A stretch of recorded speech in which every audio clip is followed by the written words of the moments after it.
Bismillahirrahmanirrahim. Assalamualaikum warahmatullahi wabarakatuh.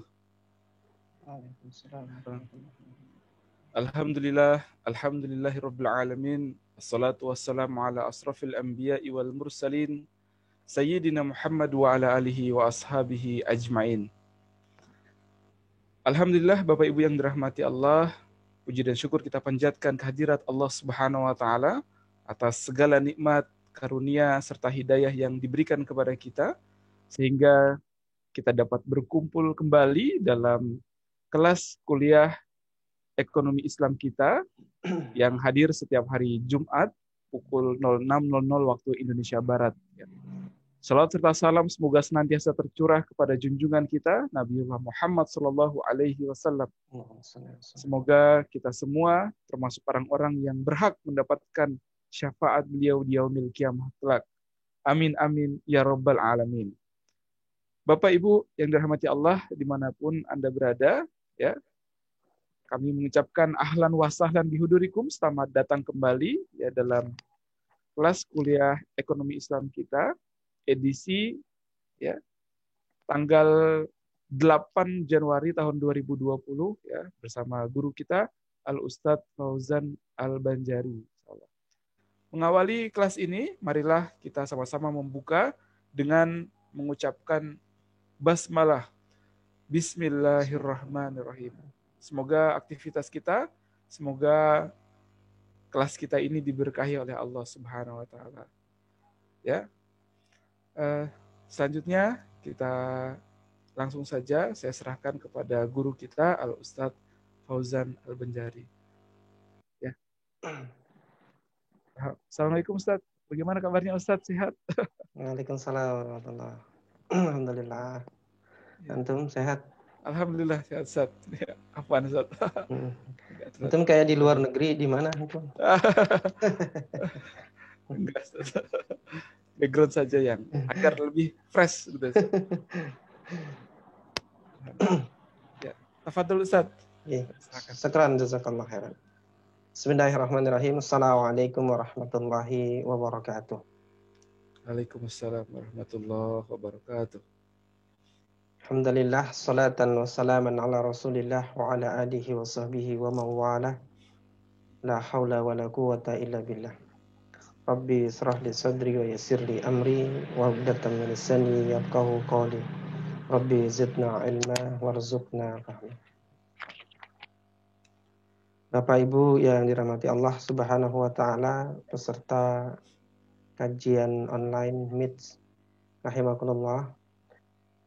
Alhamdulillahirabbil alamin, kita diberikan kekuatan, kesehatan, keimanan sampai pada pagi hari ini kita masih bisa berkumpul meskipun di ruang Zoom secara online dalam thalabul ilmi, wabil khusus di dalam bidang ekonomi Islam.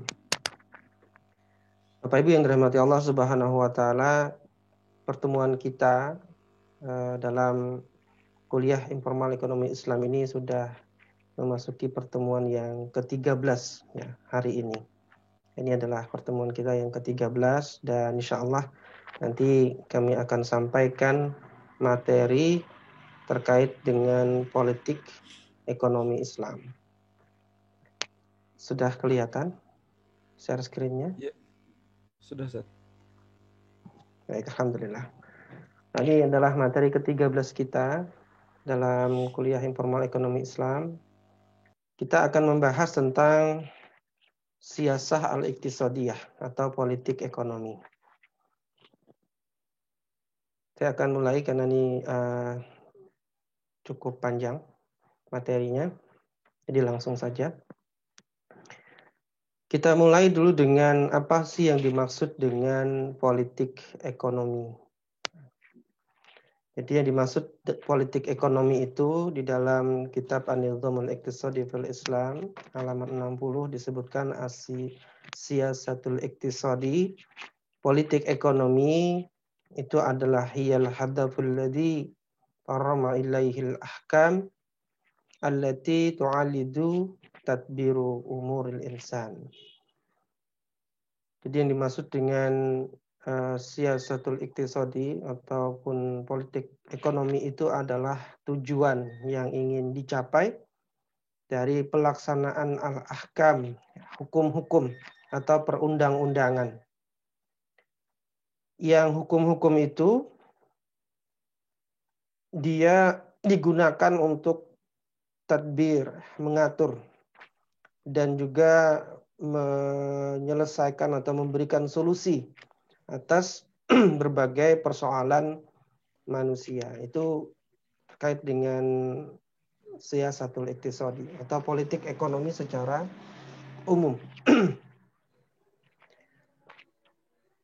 Jadi kita bisa memahami bahwasanya kalau kita bicara tentang politik ekonomi, kita bicara tentang apa hukum-hukum atau perundang-undangan yang mengatur kehidupan ekonomi masyarakat.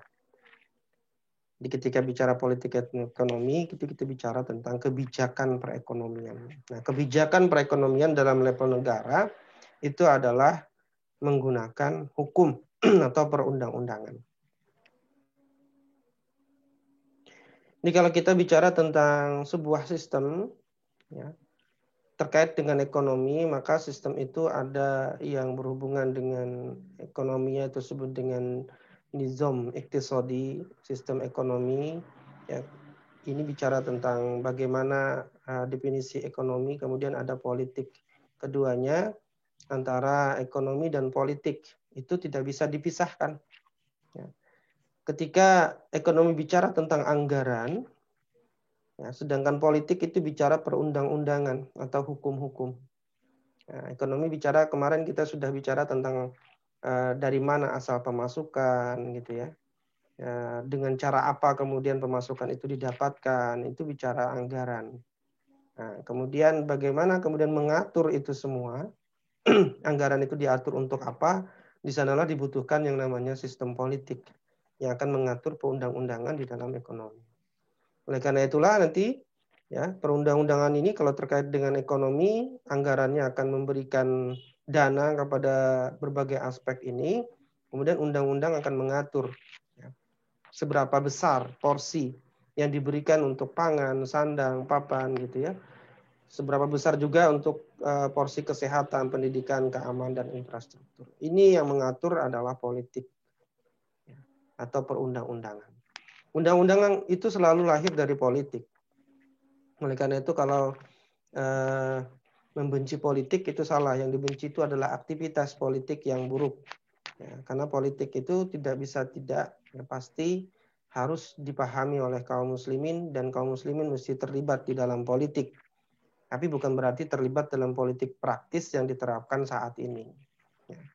Karena buruknya sistem politik praktis saat ini itu membuat kita semua sebagai kaum muslimin yang main menghukum syara itu tidak boleh terlibat di dalamnya. Sedangkan politik yang kita boleh terlibat di dalamnya adalah melakukan dakwah, ya, dakwah kepada masyarakat dan dakwah juga kepada pemerintah. Karena sesungguhnya politik di dalam Islam itu adalah riayatus su'un, bagaimana mengurusi umat. Ya. Jadi sebagai seorang muslim yang memahami hal tersebut, maka dia mengerti bagaimana seharusnya dia terlibat dalam perpolitikan. Ya, bukan kemudian terjun dalam politik praktis yang kemudian mengamini apa-apa yang dikeluarkan dari hasil politik praktis itu berupa undang-undang yang tidak berasal dari hukum Allah, bahkan undang-undang yang menyengsarakan masyarakat. Betul ya, sebutan saya menyengsarakan ya, bukan mensengsarakan. Menyengsarakan masyarakat ya. Nah, Bapak Ibu yang dirahmati Allah Subhanahu wa taala, ini adalah politik ekonomi. Kemudian kita bicara hari ini adalah terkait dengan apa yang dimaksud dengan politik ekonomi Islam. Nah, masih di halaman yang sama di dalam kitab An-Nizamul Iqtisadi fil Islam, ya, disebutkan di sana bahwa yang dimaksud dengan siyasatul iqtisadi fil Islam, politik ekonomi di dalam Islam itu adalah damanu tahqiqil isba. Itu adalah menjamin terrealisasinya kebutuhan-kebutuhan seluruh kebutuhan pokok, ya. merealisasikan pemenuhan seluruh hajat asasiyah. Memenuhi seluruh hajat asasiyah. Apa itu? Kebutuhan pokok. Likulli fardin, kepada setiap individu. Nah, jadi di dalam siyasatul iqtisadi fil Islam itu likulli fardin.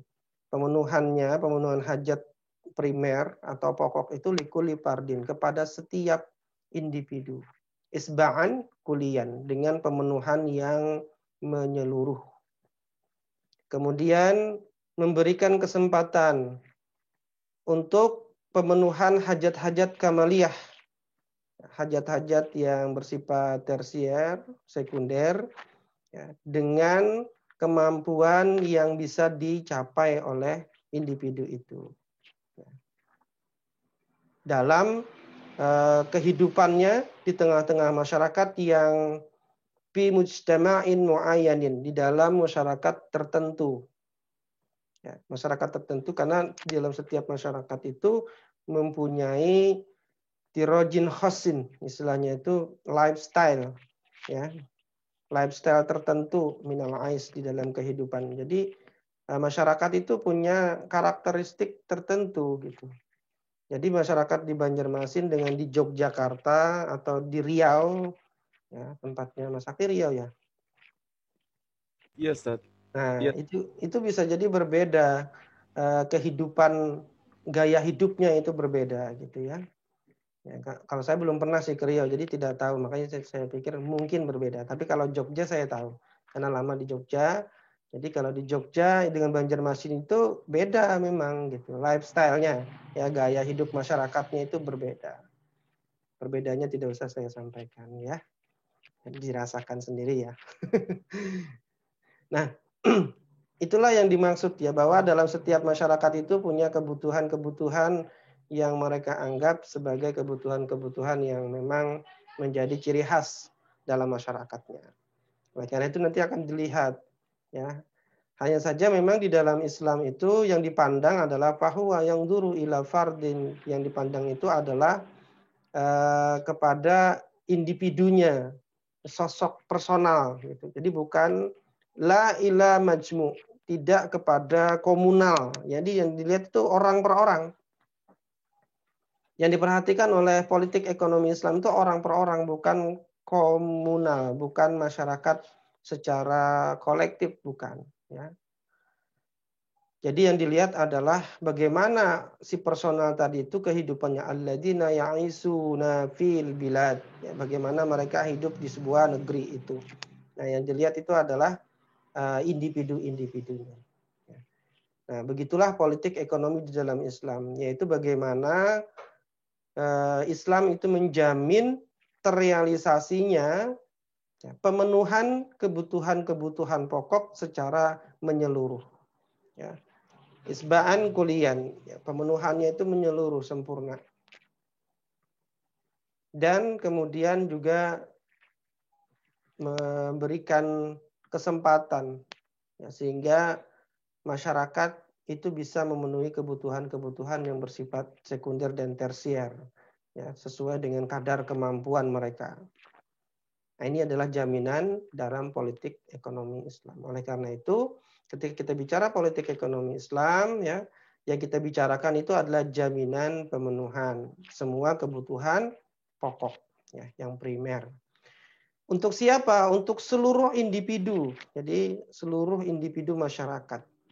Bukan masyarakat secara komunal, kolektif, sebagaimana yang diterapkan dalam sosialis dan komunis, ya, dan juga kapitalis. Ya, itu yang dipandang adalah bagaimana masyarakat. Kalau secara agregat, ya, secara komunal masyarakat itu sudah dianggap terpenuhi kebutuhannya, maka sudah dianggap sejahtera. Meskipun secara individual kemudian ditemukan banyak gelandangan. Nah, ada yang belusukan ketemu gelandangan, ya, di Jakarta. Tapi gelandangannya diinvestigasi ternyata bukan gelandangan. Wah, ada apa ini dengan gelandangan ini? Nah, ini menjadi pejabat publik itu tidak boleh bersandiwara, tidak boleh menjadi pejabat publik itu menjadi seperti pemain sinetron, karena kita sudah banyak nonton sinetron ya, dan sinetronnya nggak bagus. Jangan ditambah oleh pejabat-pejabat politik yang kemudian juga ikut-ikutan main sinetron, itu nggak boleh. Ya. Nah, dalam Islam yang dijamin ini kebutuhan pokok seluruh individu masyarakat. Kemudian yang berikutnya adalah hajat kamaliyahnya, yaitu kebutuhan pelengkap baik sekunder maupun tersier sesuai kesanggupan dan gaya hidupnya. Ya. Kalau kebutuhan pokok tuh nggak menggunakan gaya hidup ya, namanya juga kebutuhan pokok gitu ya. Yang lifestyle itu adalah kebutuhan-kebutuhan pelengkap sekunder dan tersier, itu lifestyle. Ya, gaya hidupnya sendiri-sendiri gitu ya. Kalau masyarakatnya itu punya banyak sungai, mungkin alat transportasi yang menjadi lifestyle itu adalah jukung dan kelotok gitu misalnya ya. Tapi kalau daerah pegunungan tentu nggak bisa pakai jukung dan kelotok sebagai gaya hidupnya. Nah, bisa dipahami ya. Begitu juga kalau iklimnya kemudian berbeda, panas gitu ya. Dengan yang dingin tentu gaya hidup mereka akan berbeda dari sisi penggunaan pakaian, dari sisi rumah, bentuk rumah, dan seterusnya itu akan berbeda. Itulah yang disebut dengan lifestyle masyarakat, gaya hidup masyarakat. Nah, politik ekonomi Islam itu menjamin terpenuhinya semua kebutuhan. Nah, politik ekonomi Islam itu bukan dalam perspektif kemakmuran kolektif, yang tadi saya sebutkan, bukan kolektif, makmur secara kolektif atau agregat. Ya. Sebagaimana ukuran taraf kemakmuran yang diterapkan di dalam ekonomi kapitalisme yang sedang kita rasakan saat ini. Ya, yaitu dengan pendapatan per kapita masyarakat yang dihitung secara rata-rata agregat, ya, kemudian produk domestik bruto PDB yang juga merupakan pendapatan kolektif seluruh masyarakat. Nah, kemudian dibagilah jumlah penduduk yang ada di masyarakat itu. Maka dianggap kalau itu sudah dianggap melebihi dari batas garis kemiskinan, maka semuanya dianggap makmur, sentosa, dan berbahagia. Kira-kira begitu ya. Itu politik ekonominya kapitalis. Meskipun kemudian ada yang busung lapar, ada yang tidak memiliki rumah dan seterusnya, tidak akan dilihat sebagai sebuah kegagalan ekonomi. Ya, itu adalah keberhasilan ekonomi. Nah, yang diukur tadi kemakmuran negara. Jadi negara itu ukurannya ya menggunakan PDB, ya menggunakan pendapatan per kapita. Ya, kemudian jumlah orang miskinnya sedikit gitu, di bawah 2 digit. Nah, kalau di bawah 2 digit itu dianggap sebagai negara makmur. Padahal 2 digit kan kalau dari 250 juta itu banyak banget tuh. Ya, kalau 10%-nya aja kan 25 juta. 20 juta semua itu manusia. Kalau itu nggak dianggap terus mau bagaimana lagi hidup gitu ya. Nah, itu dianggap sebagai sesuatu yang sudah mencapai kemakmuran negaranya. Kemudian cara mencapainya bagaimana? Ya dengan cara bebas. Terserah. Masalah terserah ini sudah kita bahas dalam politik ekonomi kapitalis ya. Setelah terserah bagaimana dia bebas kemudian mengambil apa saja yang dia inginkan selama dia mampu. Baik dari jenis kepemilikannya yang bebas maupun cara-cara atau sebab-sebab kepemilikannya yang bebas. Nah, mudah-mudahan paham maksud saya karena sudah mengikuti kelas ini 12 kali ya sebelum ini. Maka sudah ngerti apa yang saya sebut dengan jenis kepemilikan, sudah paham juga apa yang saya maksud dengan sebab-sebab kepemilikan. Di dalam Islam itu semua diatur, tapi di dalam politik ekonomi kapitalis dan sosialis itu tidak. Ya. Mereka mencapai dengan cara yang bebas, bukan dengan sebab-sebab kepemilikan yang disyariatkan. Oleh karena itu perspektif kemiskinan ini menjadi sesuatu yang yang ingin dipecahkan atau diselesaikan oleh setiap sistem ekonomi atau politik ekonomi. Ya. Oleh karena itu di dalam perspektif kemiskinannya kapitalis dan sosialis itu memandang kemiskinan itu berbeda-beda, takarannya, ukurannya itu beda-beda. Ya. Kalau menurut World Bank saat ini itu dianggap orang itu miskin ya, atau garis kemiskinan itu 1,9 US dollar ya, per orang per hari. 1,9. Kalau kita ambil kurs $1 itu sama dengan 14.000 berapa sekarang? 14.200 misalnya. Ya, atau 14.500 begitu ya. Maka orang miskin itu kalau penghasilannya sehari itu 27.000 per orang per hari. Jadi kalau pendapatan dia bisa memperoleh uang sebesar itu 27.000 sehari, ini masih dikatakan sebagai orang yang miskin. Karena inilah garis kemiskinannya. Jadi di bawah itu ya berarti di bawah garis kemiskinan menurut World Bank. Nah ini ukuran kemiskinan. Ya. Di Indonesia beda lagi. Ya garis kemiskinan di Indonesia itu diukur Maret ya per 2020 tercatat sebesar 454.000 per bulan. Nah, ini per bulan per orang, per kapita. Nah, kalau ini kita bagi rata-rata 30 hari dalam sebulan, berarti miskin di Indonesia itu lebih rendah daripada World Bank. Ya. Itu sama dengan 15.155 orang per hari. Itu berarti garis kemiskinan Indonesia. Jadi kalau ada orang memperoleh penghasilan 10.000 sehari, ya memang dia di bawah garis kemiskinan tuh. Ya. Kalau 15.000 ini bisa makan berapa kali ya? Sekali ya. Satu kali makan 10.000.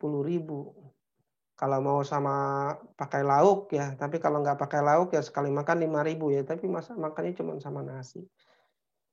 Lagian hidup ini masa cuma makan gitu ya. Kan masih ada kebutuhan yang lain.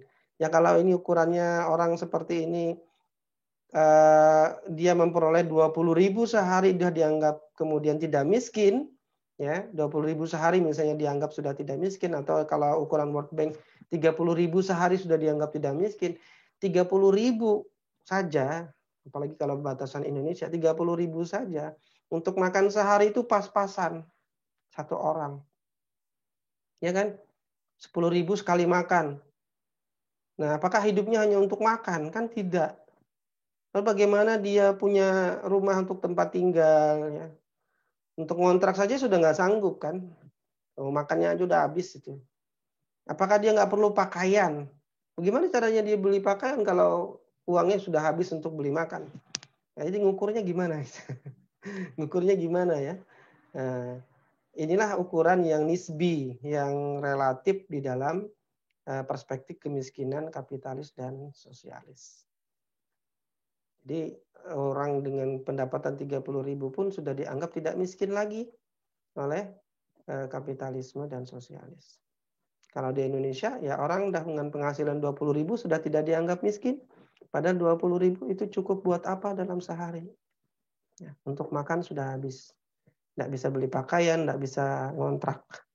Apalagi transportasi dan seterusnya. Ya benar-benar itu sudah dianggap tidak miskin. Nah ini adalah perspektif kemiskinan yang nisbi, yang sangat absurd di dalam sosialis dan kapitalis. Kalau di dalam Islam, perspektif kemiskinan itu yang disebut dengan orang fakir atau orang miskin itu adalah tidak terpenuhinya kebutuhan pokok. Jadi bukan dengan takaran yang seperti itu, dengan takaran nominal-nominal, tidak. Tapi dengan takaran apakah dia sudah terpenuhi pangannya, apakah sudah terpenuhi sandangnya, ataukah sudah terpenuhi papannya. Salah satu saja tidak terpenuhi maka dianggap miskin. Orang bisa makan, ya punya pakaian, tapi nggak punya tempat tinggal, miskin. Punya tempat tinggal, ya punya pakaian, tapi nggak bisa makan, miskin. Bisa makan, punya tempat tinggal, nggak punya pakaian, miskin. Pakaiannya cuma satu-satunya itu. Ya, kalau mau sholat, yang ada cuma itu.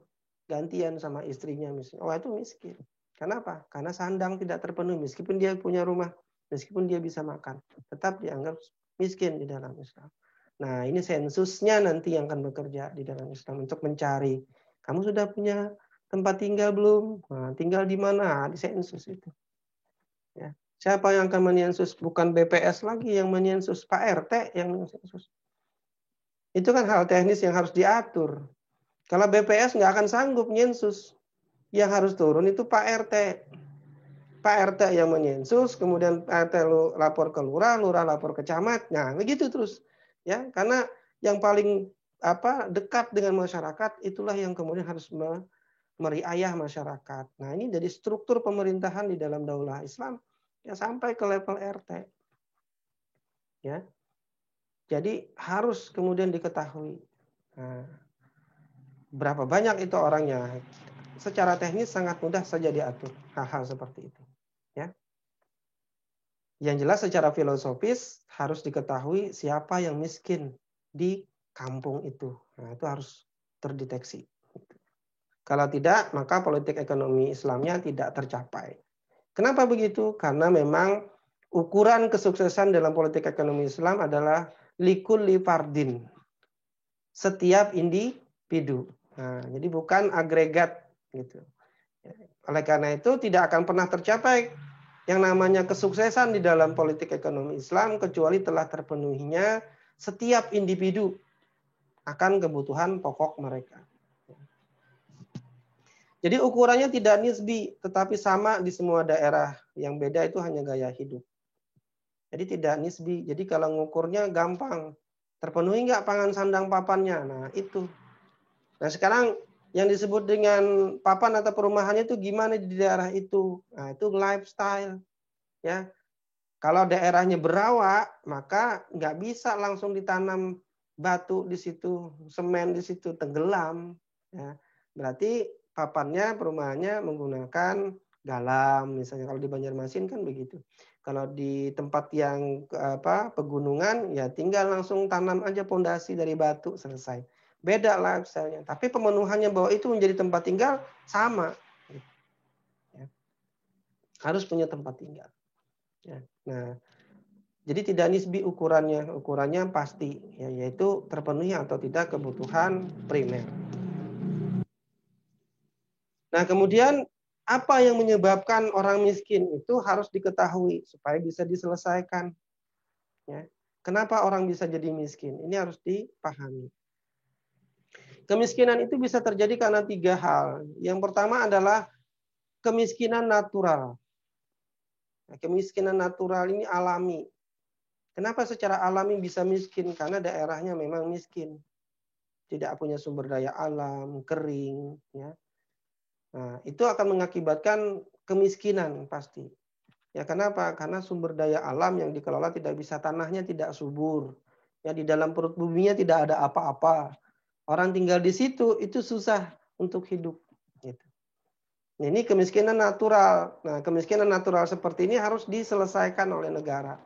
Ya, apakah direlokasi, ya, atau kemudian tanah yang tidak subur itu diolah sehingga bisa menjadi subur, ataukah di sana dijadikan menggunakan metode lain untuk menghidupkan perekonomiannya. Ini harus diselesaikan oleh negara.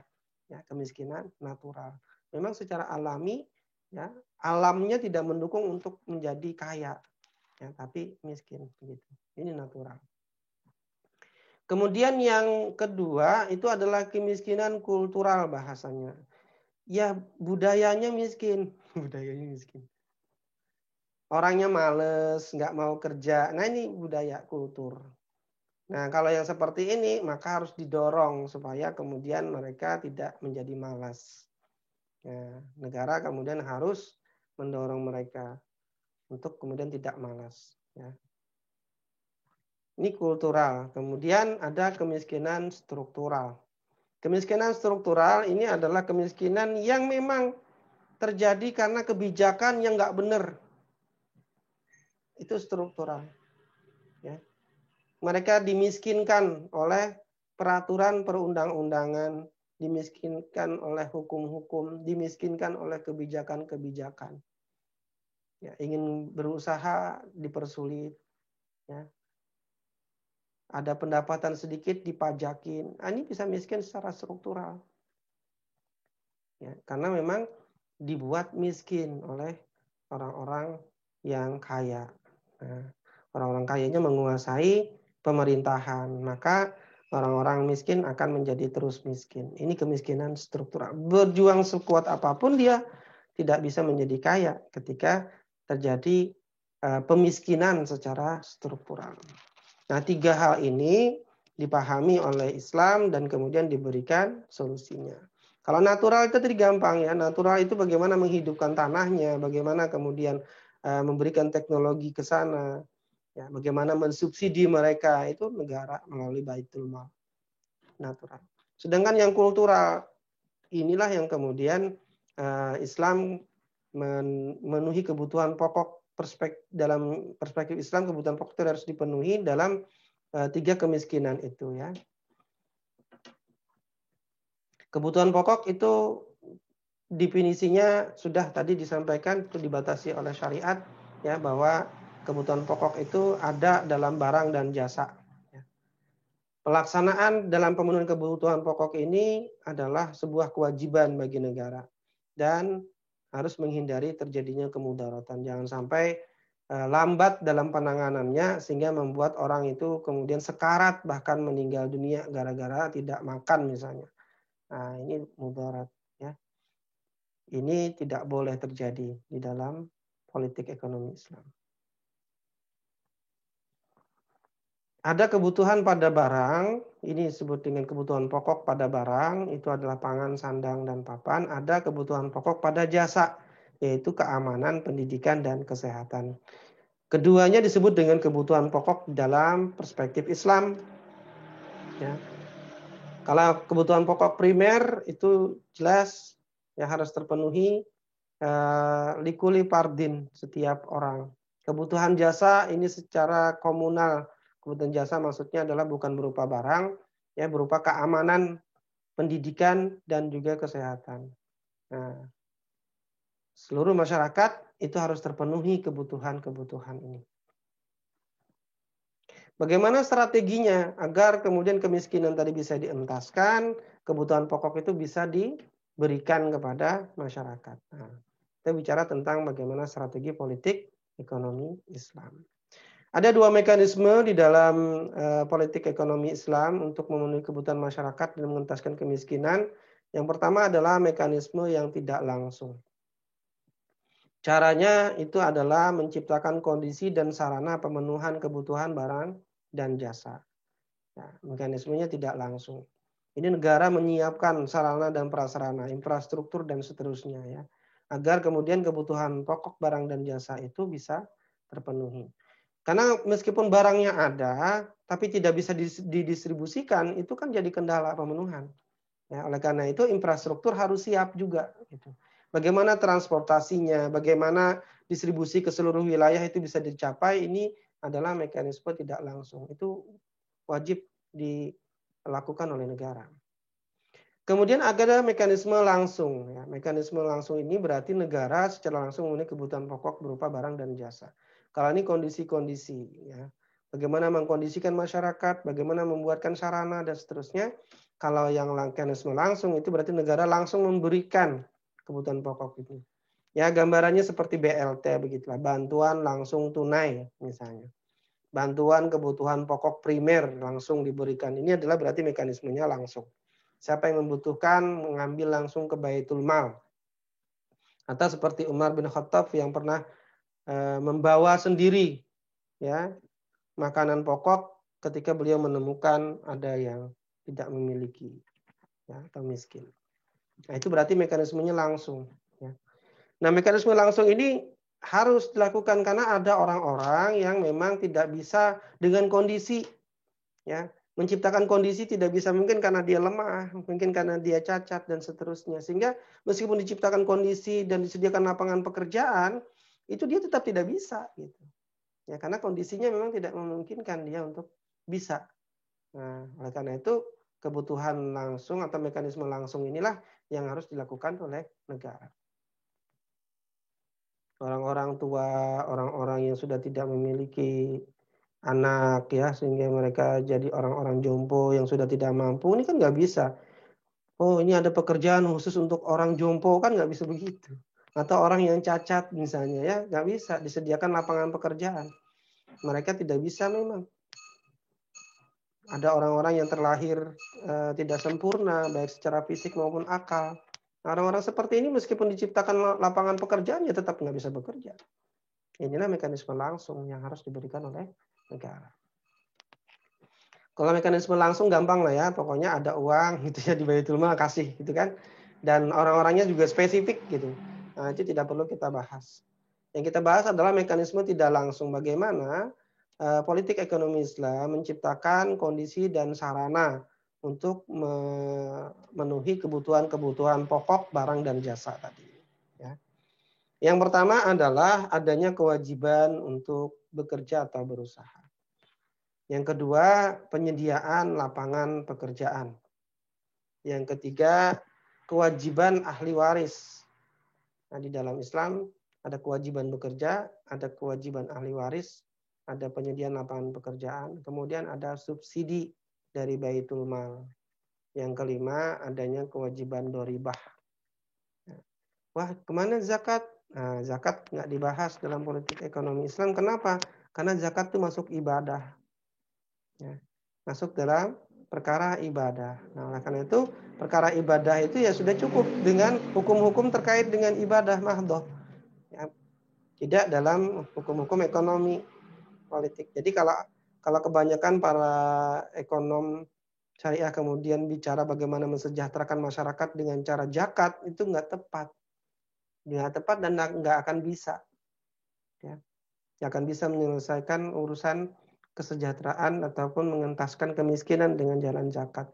Karena zakat itu hanya satu bagian ya dari ibadah terhadap harta, begitu ya. Tapi kalau ingin politik ekonomi Islam yang menyelesaikan problem kemiskinan ya, baik itu kemiskinan natural, kultural dan struktural tadi, maka mekanismenya adalah dua tadi ya, mekanisme langsung dan mekanisme tidak langsung. Dalam mekanisme tidak langsung itu ada 5. Ada 5 tahapan ini yang kemudian harus dilakukan ya. Di dalam Islam setiap muslim didorong untuk bekerja karena bekerja itu sebuah kemuliaan ya.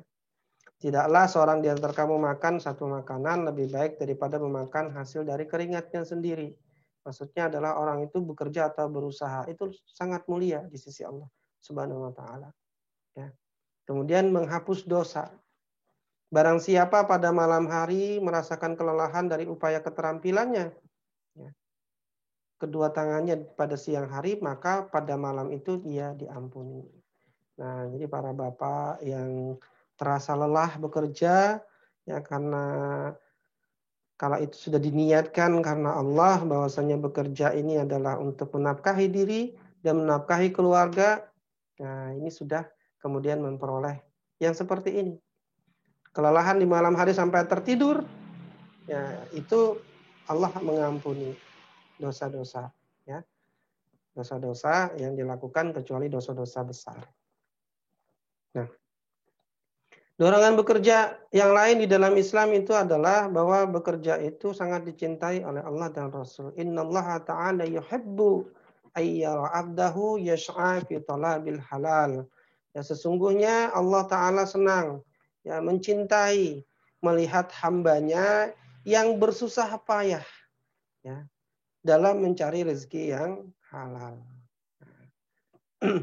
Jadi bukan hanya bekerja saja, tapi bekerja yang halal, berusaha saja, bukan. Allah mencintai yang lelah dalam mencari rezeki yang halal, bukan yang haram. Kalau yang haram jelas Allah tidak ridha, artinya Allah murka. Nah, jadi ini dicintai oleh Allah. Ya. Innallah yuhibbul mu'minal muhtarif. Ya. Sungguhnya Allah mencintai seorang mukmin yang bekerja dengan giat. Nah, ini kedobel saya hapus kalian. Tadi ini.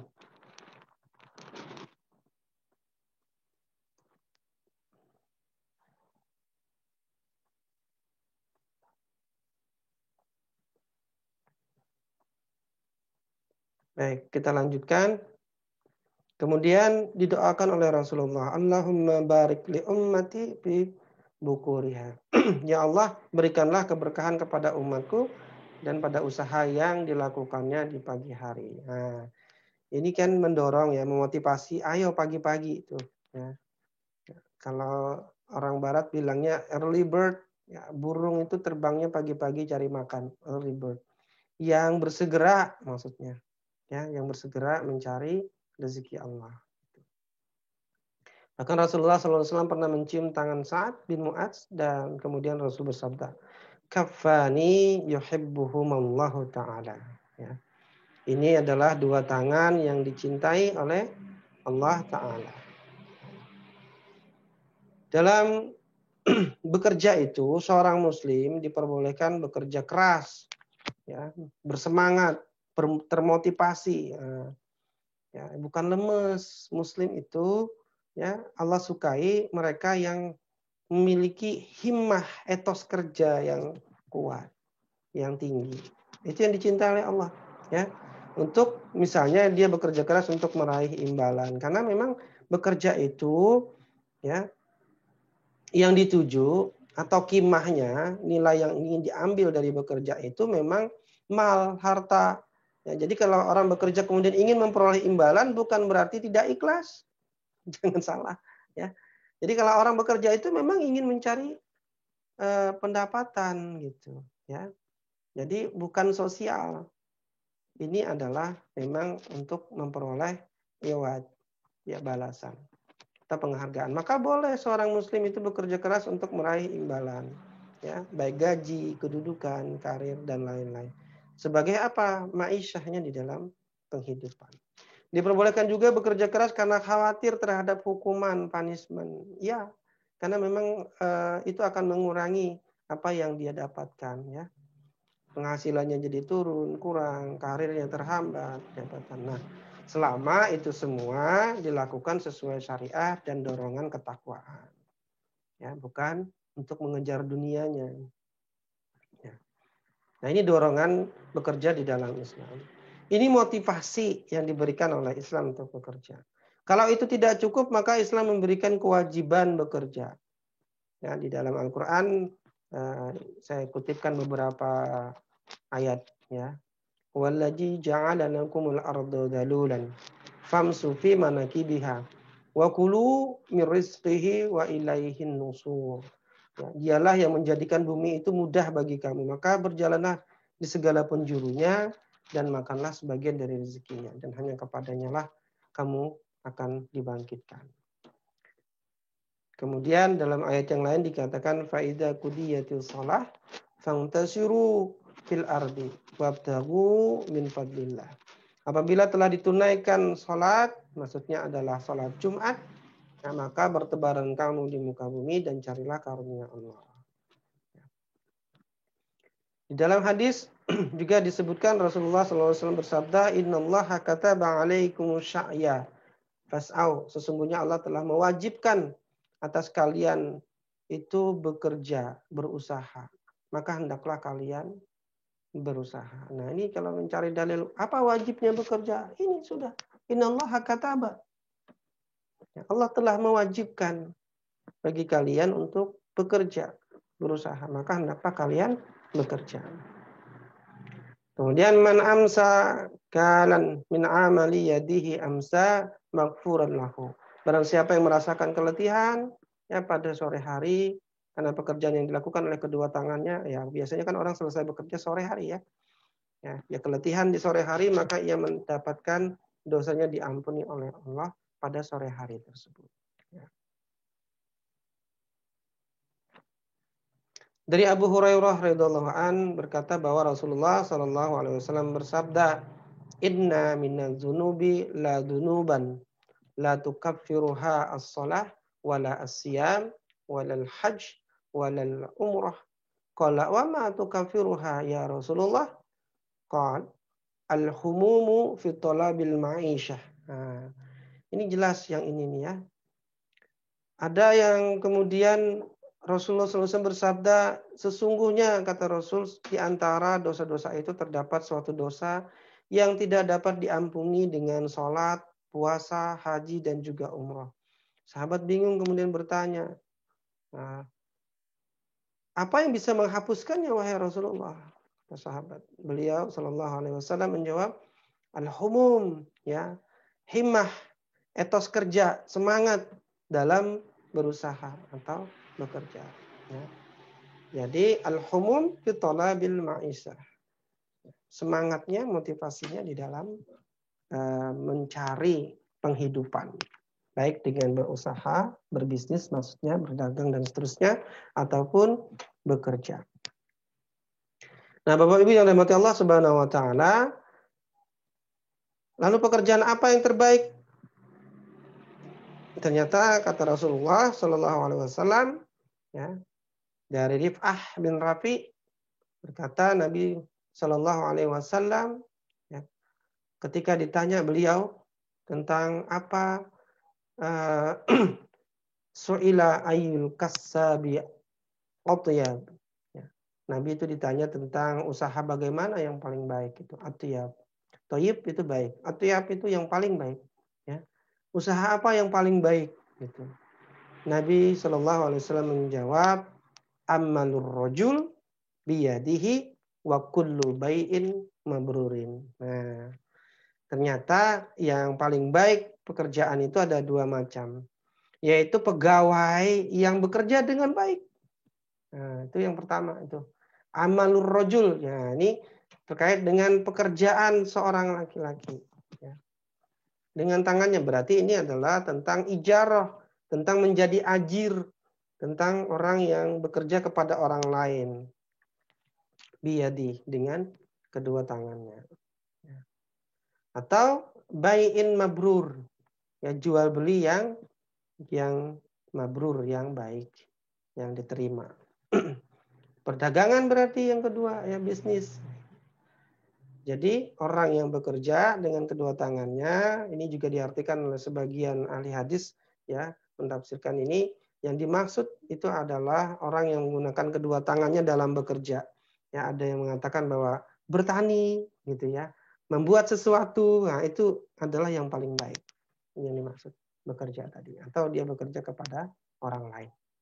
Intinya dia adalah memiliki profesi yang dikerjakan oleh kedua tangannya.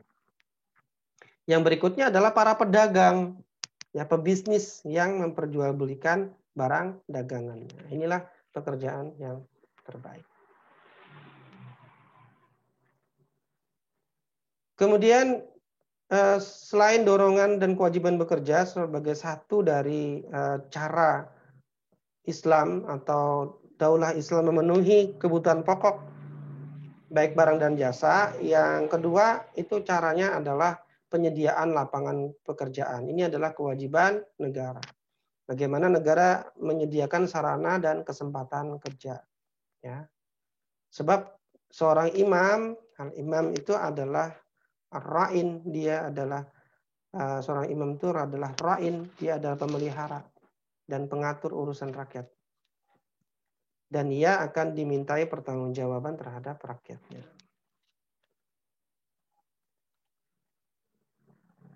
Di dalam riwayat hadis, ya, Rasulullah SAW dalam riwayat hadis Bukhari dan Muslim, selain hadis yang ini, ya, itu pernah kemudian ada orang yang datang kepada Rasulullah meminta dipenuhi hajatnya. Dan kemudian Rasulullah memberikannya kapak dan menunjukkannya tempat untuk kemudian mengambil kayu dengan kapak itu bekerja. Nah, jadi Rasul menyediakan sarananya, yaitu berupa kapak, dan lapangan pekerjaannya, yaitu tempat di mana dia akan menggunakan alat ini untuk bekerja. Nah, dalam hadis Bukhari Muslim, ya. Kemudian ada juga satu orang lagi yang datang kepada Rasulullah, kemudian dia mengatakan dia tidak punya apa-apa, maka Rasulullah bertanya kepadanya, apa yang kamu miliki? Dia mengatakan di rumah saya punya ini. Kemudian Rasul melelang apa yang dimilikinya itu, ya, kepada sahabat. Siapa yang mau beli 1 dirham? Ya. Ada kemudian sahabatnya yang mengatakan saya beli 1 dirham. Kemudian ada sahabat yang lain, saya beli ya Rasulullah 2 dirham. Dan Rasul menjual kepada yang menyatakan membeli 2 dirham. Kemudian Rasul mengatakan, belilah makanan dengan 1 dirham dan berikan kepada keluargamu. Berarti Rasul memerintahkan dia untuk memberikan nafkahnya kepada keluarganya. Kemudian sisanya 1 dirham lagi, inilah modal dia. Ya, belikan kapak dan bawa ke sini. Nah, kira-kira kapak saat itu harganya 1 dirham ya. Kenapa? Ya karena Rasul menyuruh beli kapak dengan 1 dirham, berarti memang bisa dibeli kapak itu dengan 1 dirham. Berapakah 1 dirham itu? Ya kira-kira 70.000 lah kalau sekarang. Nah, kapak 70.000 dapat ya. Dan Rasul menyuruh dia membawa ke hadapan Rasul ya. Karena Rasul akan memberikan lapangan pekerjaan dengan kapak itu. Dan ini adalah penyediaan lapangan pekerjaan. Kemudian untuk memenuhi kebutuhan pokok itu selain dia wajib bekerja, kemudian disediakan lapangan pekerjaan, ada kewajiban dari ahli waris untuk memberikan nafkah. Siapa ahli waris? Ahli waris adalah semua orang yang berhak mendapat warisan. Ya. Suami menafkahi istri, ya, karena suami juga ahli waris dari istri. Ya, maka istri juga menjadi ahli waris suami, tapi tidak berlaku kebalikan ya, bahwa istri menafkahi suami, tidak. Makanya ada dalil khusus bahwa suami yang menafkahi istri, bukan sebaliknya. Ayah menafkahi anak, ya. Anak menafkahi kedua orang tuanya. Nah, di dalam hadis disebutkan. Kemudian bagi yang mengabaikan, maka negara berhak memaksanya. Jadi dia punya dan dia abaikan. Nah, maka itu tidak boleh. Ya. Tidak boleh dilakukan seperti itu. Kemudian yang berikutnya adalah kewajiban baitul mal. Nah, kewajiban baitul mal ini ada yang berasal dari harta zakat dan ada yang di luar harta zakat yang diberikan kepada masyarakat. Baik itu diberikan kepada muslim maupun kafir zimmi. Ya. Karena harta di baitul mal itu kan tidak hanya zakat, ya, ada harta kepemilikan umum, ada harta negara. Ya. Dan ada harta kaum muslimin yang datang dari ghanimah dan yang lain-lain yang sudah pernah kami sebutkan sebelumnya. Nah, jadi bagi muslim maupun kafir zimmi sebagai warga negara. Kemudian siapa saja yang meninggalkan hutang dan dia mati atau ahli warisnya lemah, maka datanglah mereka kepadaku, kata Rasulullah, sebab akulah penanggung jawabnya. Nah, jadi ini dalil tentang kewajiban baitul mal bagi siapa saja yang tidak bisa memenuhi kewajibannya, maka dan ahli warisnya juga tidak bisa menanggungnya, maka negaralah yang akan menanggungnya. Begitulah politik ekonomi Islam mengatur. Umar bin Khattab membangun suatu rumah yang diberi nama Darud Daqiq, ya, rumah tepung. Nah, rumah tepung inilah yang kemudian terkenal ya. Bahwa dari sinilah kemudian Umar kemudian mengambil ya kebutuhan pokok untuk diberikan secara langsung dengan tangan beliau gitu. Ya, jadi didirikan rumah tepung. Apa ini? Ya kalau sekarang bulog lah gitu ya. Nah, bulog-bulog itu yang ada di setiap daerah, ya, maka itulah nanti yang akan mensuplai kebutuhan pokok ketika ada masih masyarakat yang tidak mampu bekerja, tidak bisa memenuhi ahli warisnya terhadap kebutuhan itu, maka negara akan mensuplai mereka. Yang terakhir, kalau di Baitul Mal sudah tidak ada harta, sedangkan orang miskin masih ada, ya, maka diwajibkanlah yang namanya doribah. Ya, ini terjadi kalau Baitul Mal krisis. Kewajiban yang dipungut diambil dari seluruh kaum muslimin yang berkelebihan harta. Bukan zakat ini ya, tapi kelebihan harta yang itu diambil dalam bentuk doribah, ya, semacam pungutan. Ya, semacam pungutan yang hanya diambil kepada kaum muslimin sesuai dengan mereka yang kaya, sesuai dengan kekayaannya. Jadi beda, orang kaya itu kan beda-beda juga, ada level kayanya. Ya, oleh karena itu nanti juga doribahnya akan beda-beda juga sesuai level kayanya gitu. Ditariknya sebatas kebutuhan. Kalau memang sudah memenuhi kebutuhan tidak boleh lagi diambil. Ya. Kalau sudah terpenuhi kebutuhannya maka tidak boleh lagi dipungut. Maka dihentikan pungutannya. Bukan seperti sekarang pajak. butuh nggak butuh, pokoknya ambil terus. Ya, nggak cuma satu jenis, tapi berbagai macam jenis pajak. Nggak cuma kemudian diperbanyak, tapi juga diintensifkan, diekstensifkan. Nah, itu pajak. Ya. Sehingga kemudian 70-80% pendapatan negara itu dari pajak di negara kita. Ini tidak boleh di dalam Islam. Rasulullah SAW telah mengambil sebagian harta milik orang-orang kaya Bani Nadir dan membagi-bagikannya kepada sahabat muhajirin yang fakir. Ya. Dan pada harta mereka ada hak untuk orang miskin yang meminta dan orang miskin yang tidak mendapat bagian. Nah, ini adalah terkait dengan doribah. Dalam hadis riwayat Tirmidzi disebutkan sesungguhnya pada harta benda itu ada hak untuk diambil di luar zakat. Nah, ini bicara tentang doribah. Ada yang dipungut selain itu. Ya, ketika kondisinya memang baitul mal krisis, ya tidak ada harta untuk bisa memenuhi kebutuhan. Kemudian itu kebutuhan pokok ya tadi yang harus dipenuhi, kebutuhan pokok barang. Kemudian ada kebutuhan yang berupa jasa ya, yang bukan barang, yaitu yang pertama jaminan keamanan. Ya, sesungguhnya perintahkan untuk manusia, memerangi manusia sampai mereka itu mengucapkan la ilaha illallah Muhammad Rasulullah. Apabila mereka telah melakukannya, artinya masuk Islam dan tunduk kepada Islam, dia masuk Islam atau menjadi kafir zimmi, itu yang dimaksud, maka terpelihara olehku darah-darah mereka, harta-harta mereka kecuali dengan jalan yang hak dan hisabnya terserah kepada Allah. Hadis riwayat Bukhari dan Muslim. Jadi darah-darahnya ya, harta-hartanya ini kan menunjukkan pemberian keamanan kepada orang-orang yang sudah masuk Islam dan tunduk di bawah aturan Islam menjadi kafir zimmi. Jadi kewajiban negara itu adalah menjaga darah-darah mereka dan harta-harta mereka. Jaminan keamanan. Kemudian jaminan kesehatan. Raja Mesir pernah menugaskan dokter untuk Rasulullah. Dia menghadiahkan kepada Rasulullah seorang dokter. Dokter ini kemudian difungsikan oleh Rasulullah SAW untuk kaum muslimin, untuk seluruh rakyat. Ini menunjukkan bahwasanya Rasulullah menjamin kesehatan dari masyarakat. 8 orang dari baru masuk Islam, ya, terserang penyakit perut. Ini suku Urainah kalau tidak salah, ya, bukan Urairah. Mereka diperintahkan beristirahat di pos penggembalaan ternak kaum muslimin milik Baitul Mal hingga sembuh dan sehat kembali. Ya, ini artinya negara menjamin agar mereka itu tetap sehat, gitu ya. Sayyidina Umar radhiyallahu an itu telah membantu suatu kaum yang terserang penyakit lepra ya di jalan menuju Syam. Nah, ini memang kewajiban negara kemudian untuk menyediakan kesehatan atau menjamin kesehatan masyarakat. Termasuk dalam jaminan kesehatan itu adalah melarang ya dalam kondisi pandemi untuk bepergian.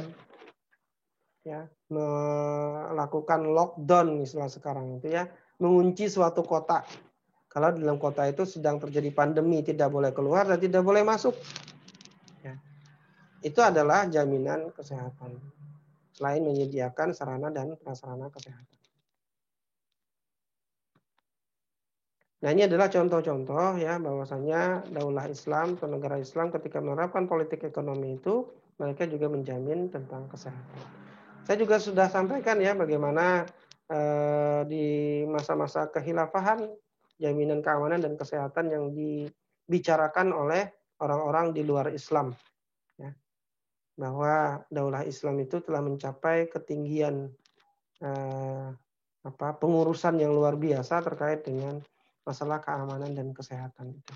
Sampai disediakannya rumah sakit yang gratis ya, bagi siapapun yang datang.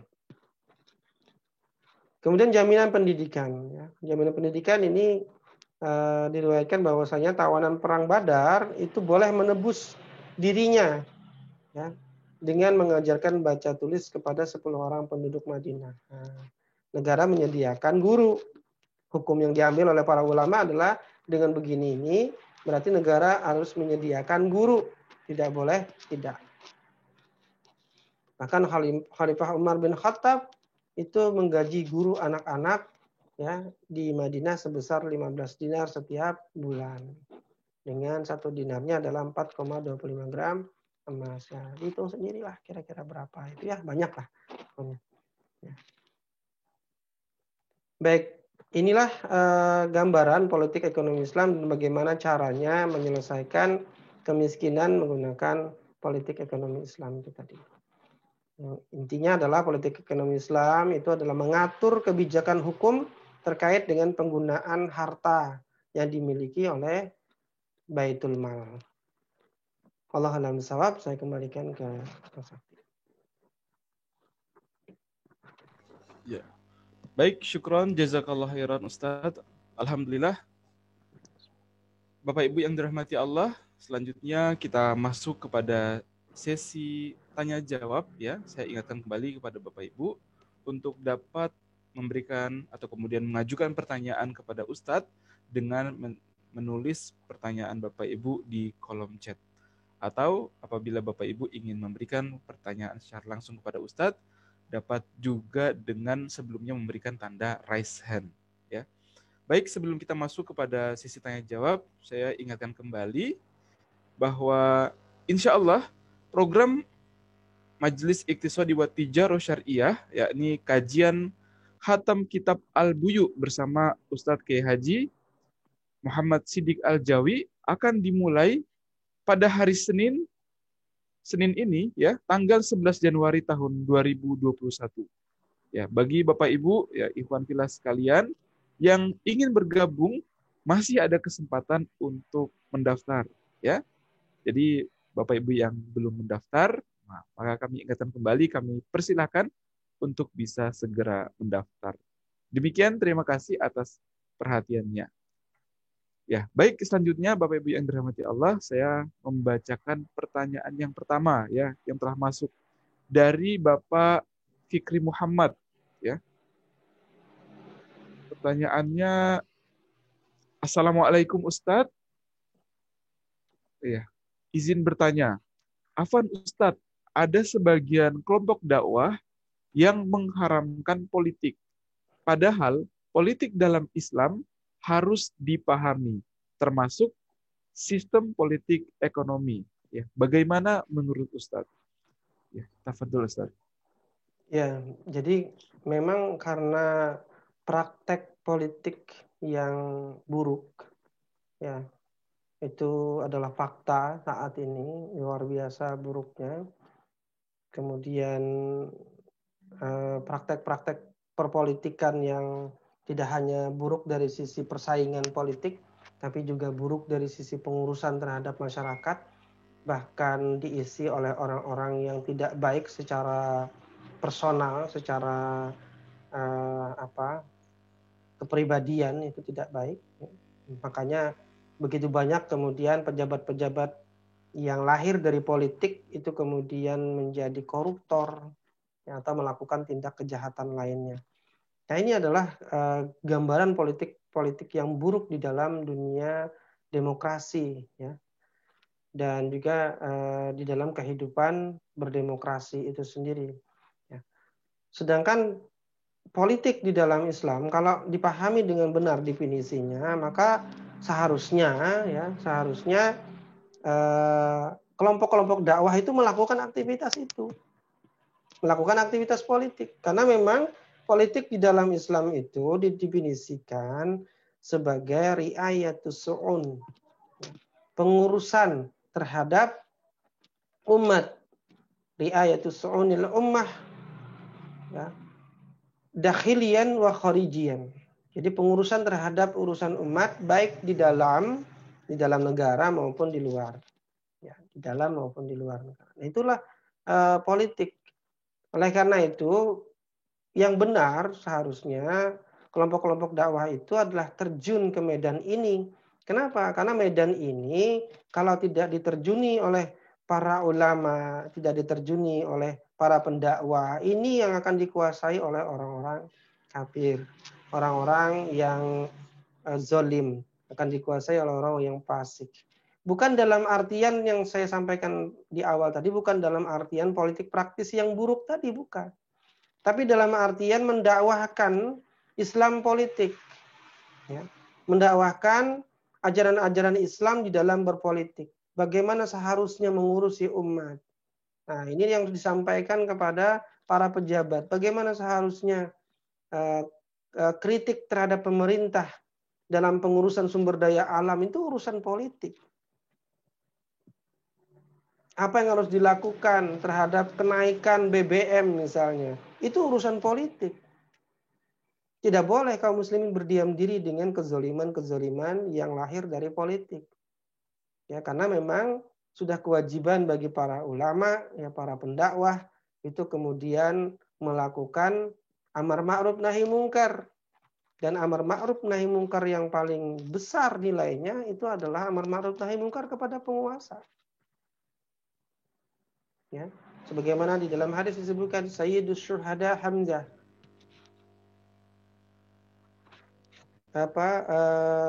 Sayyid, orang yang paling mulia dari syuhada, dari para orang yang mati syahid, itu adalah Hamzah. Hamzah adalah paman Nabi SAW. Hamzah bin Abdul Muttalib. Warrojulun koma ila imamin jairin, dan seorang yang berdiri di hadapan penguasa yang jair, yang zalim. Ya. Kemudian dia ingatkan dan kemudian dia mati. Maka kedudukannya sama seperti Sayyidus Syuhada. Kedudukannya nanti.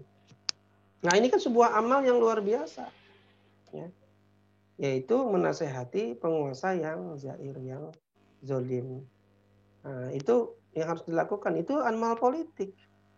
Bagaimana kita bisa menasehati penguasa kalau kita tidak mengerti bahwa pengurusan penguasa itu terhadap rakyat itu salah? Kan tidak mungkin kita bisa menasehati penguasa. Karena kita tidak tahu bagaimana harusnya mengatur ekonomi di dalam Islam.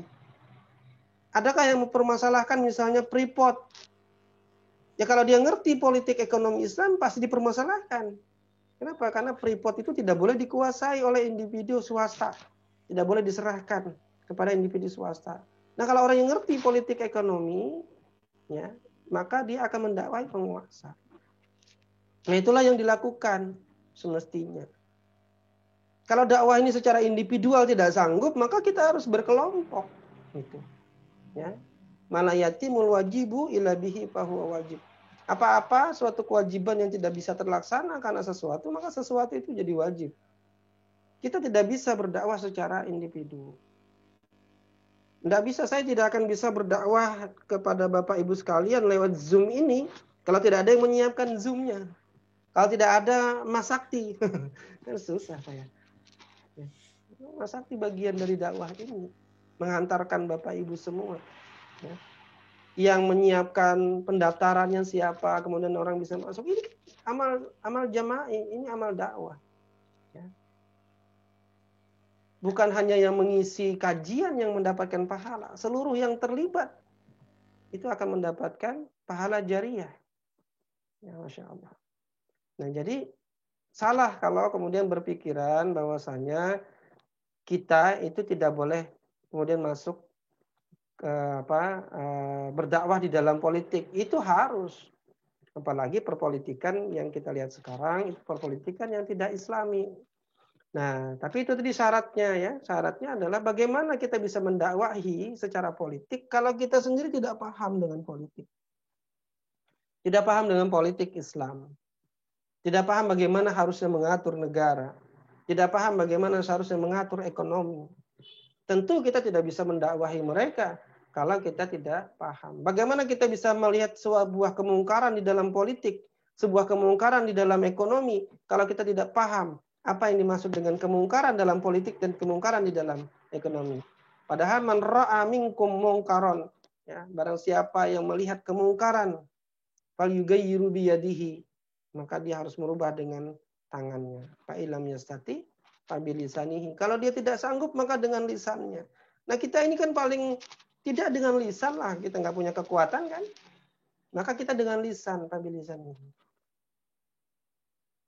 Fa'ilam yastati, kalaupun tidak sanggup, ya, maka fabiqalbihi zalika at'aful iman. Itulah yang selemah-lemahnya iman.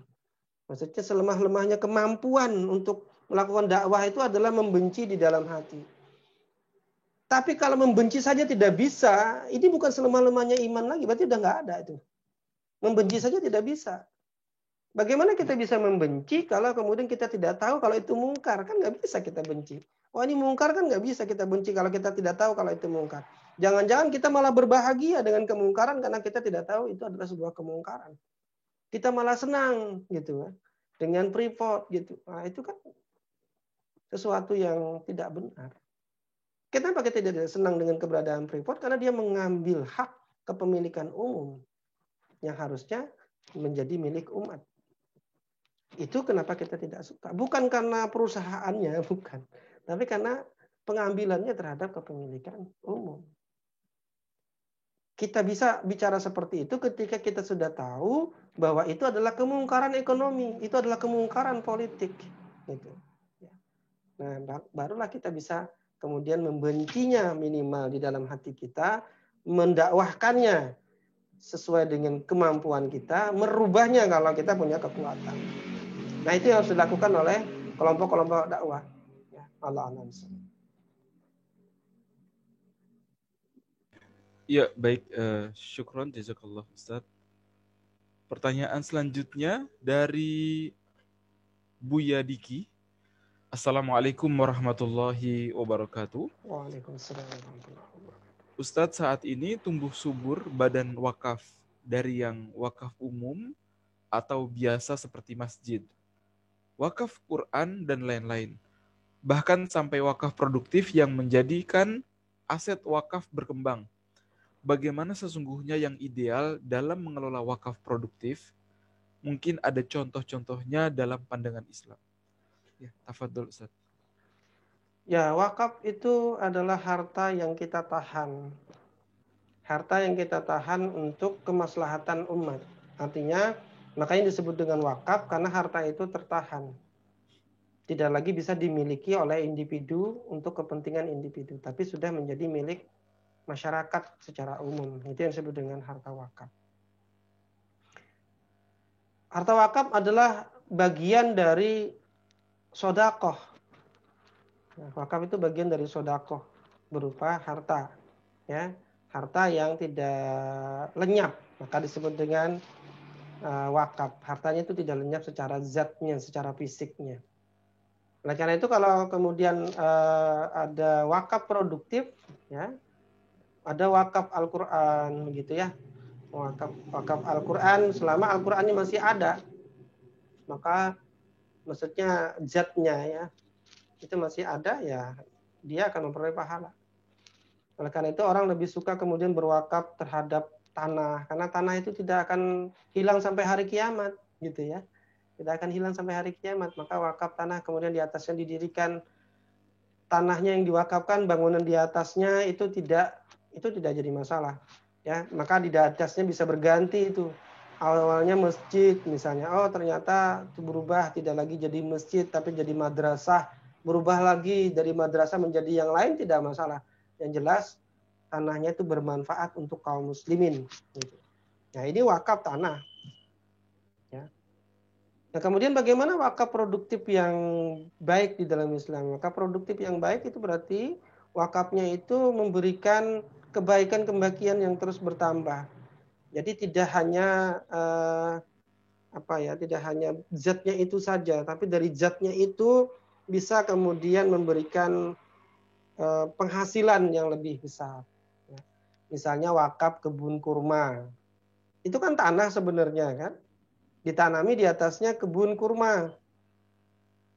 Kebun kurma itu menghasilkan, hasilnya dijual, dapat keuntungan, keuntungannya dibangunkan menjadi madrasah, menjadi masjid dan seterusnya.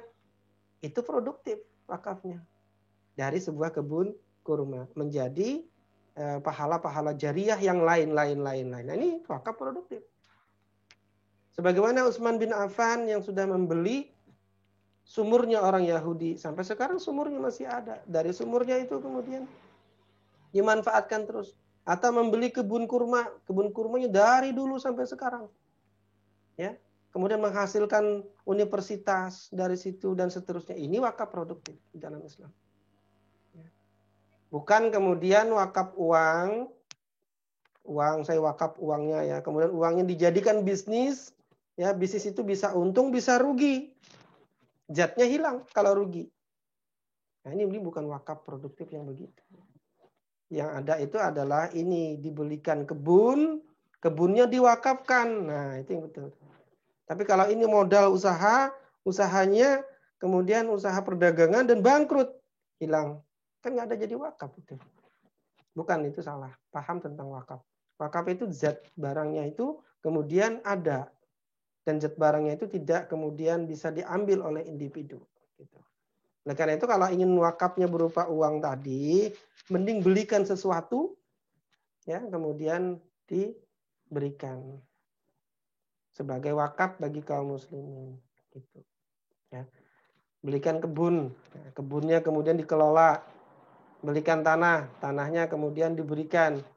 Ya, berikan untuk siapa? Ya bisa jadi ke majelis taklim. Ulun lihat, saya lihat majelis ini bagus, ya tapi majelis ini tidak punya tempat, nyewa sana sini gitu. Nah ini saya berikan tanah, ya mudah-mudahan bisa dibangun di atas nyawa. Itu luar biasa. Ya. Akhirnya kemudian tanahnya itu kan bermanfaat menjadi wakaf. Selama majelis itu berjalan, maka dia akan dapat pahala jariah. Nah, kalau kemudian ditanami, misalnya yang menghasilkan, kemudian tumbuh dan tumbuh, ya, menjadi usaha-usaha yang lain, ini produktif wakafnya.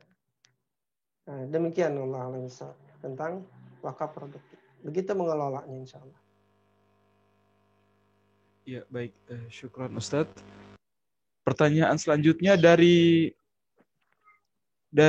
Ibu Nila Syahida. Pertanyaannya, bagaimana negara Islam mengatasi kelangkaan pangan sehingga tidak menyebabkan protes hingga mogok produksi di tengah masyarakat? Ya, tafadhol Ustaz. Ya, ini kalau kelangkaan pangan itu kan ada penyebab. Apa penyebab kelangkaan pangannya?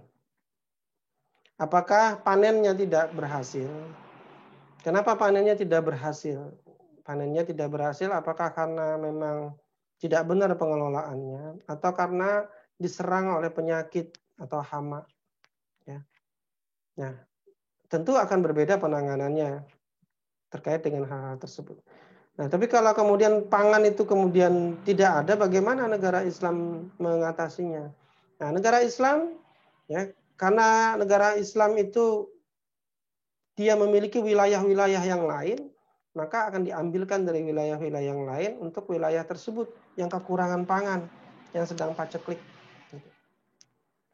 Kalau tidak ada, maka negara harus mengambilnya dari luar atau mengimpornya, ya, intinya membeli produk dari luar, ya, membeli pangan dari luar dengan perjanjian-perjanjian yang tidak melanggar syariat, tentunya dengan negara-negara yang menyediakan pangan itu. Karena kalau sudah perdagangan luar negeri itu biasanya ada kesepakatan-kesepakatan, ya, dengan negara-negara tersebut. Oleh karena itu kesepakatannya tidak boleh melanggar hukum-hukum syariat.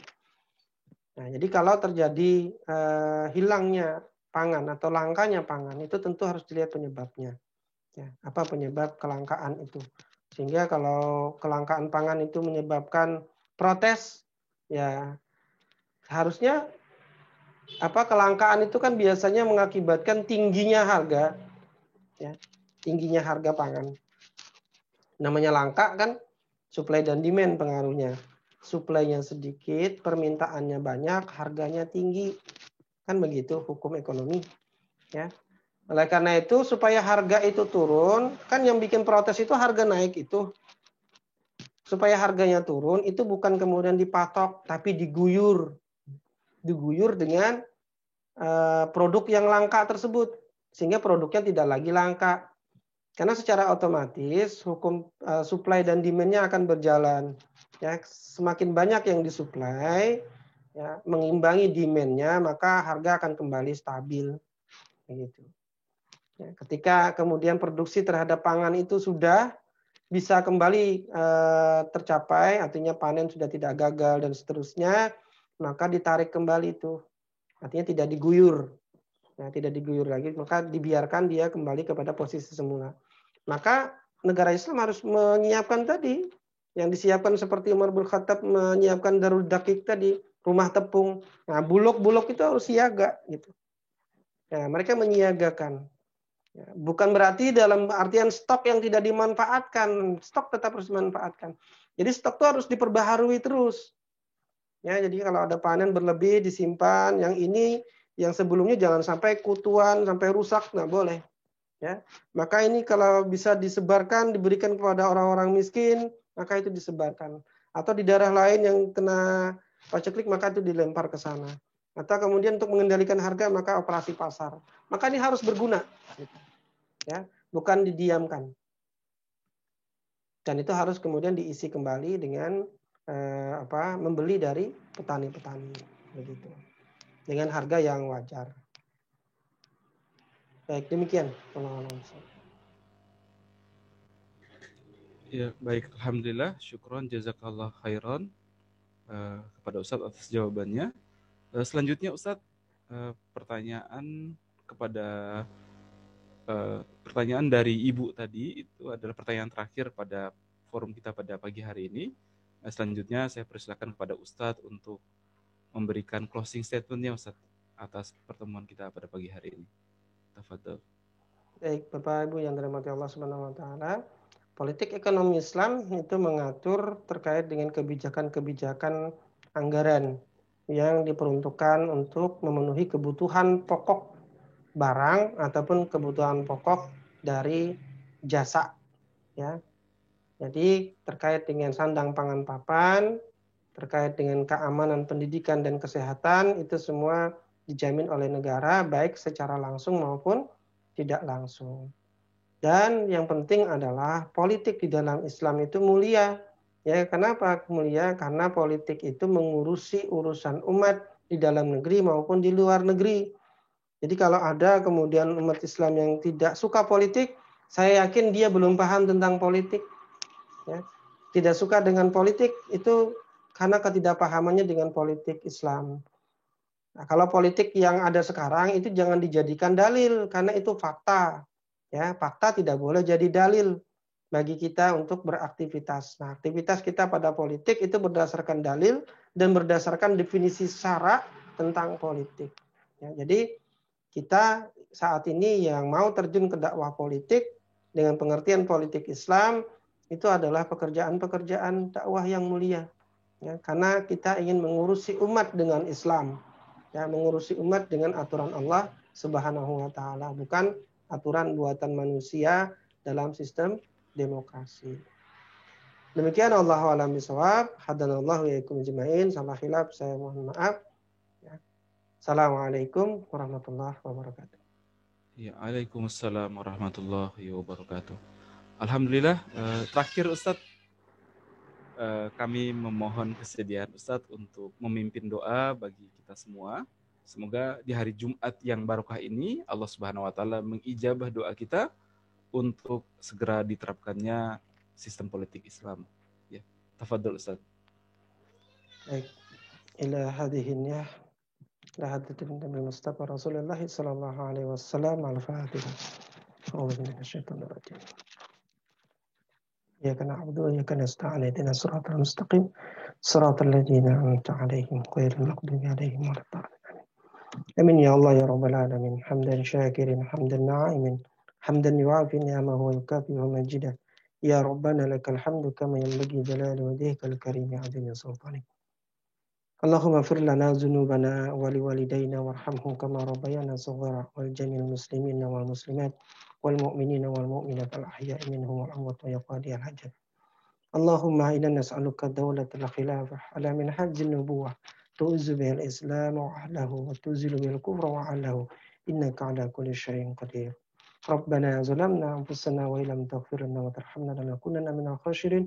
Rabbana atina fid dunya hasanah wa fil akhirati hasanah wa qina adzabannar. Wa sallallahu alaihi wasallam Muhammad wa ala alihi washabihi wa barik wasallim.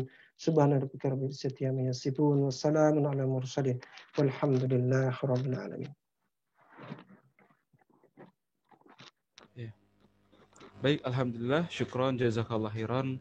Ya, kami ucapkan kembali kepada Ustadz atas penyampaian ilmunya kepada kita semua. Semoga Allah Subhanahu wa taala senantiasa memberikan keberkahan kepada Ustadz dan keluarga. Kepada Bapak Ibu yang dirahmati Allah, ya, kami mengucapkan banyak-banyak terima kasih atas perhatian yang Bapak Ibu berikan dalam kelas ini.